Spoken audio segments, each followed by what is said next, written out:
Good evening সবাই, আশা করি খুব ভালো আছো। আমিও খুব ভালো আছি। এখন ওই 8টা মতো বাজে আর আমি ওপরে চলে এসেছি। তো এটা হচ্ছে আমাদের ঠাকুরঘর, তোমরা অনেক ভিডিওতে দেখেছো।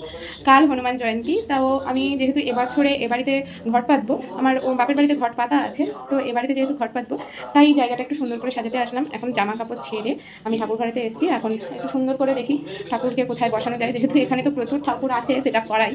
এখন আমার নতুন ঠাকুরের জায়গাটা ঠিক কোথায় হয়, তো চলো তোমাদের সঙ্গে সবটাই দেখাবো। কাল সকালেও কীভাবে পুজো করি সেটাও দেখাবো, যেহেতু আমার ডিউটি আছে আর পুজো 6:48-এর মধ্যেই কমপ্লিট করতে হবে। তো দেখা যাক কতদূর কী করতে পারি।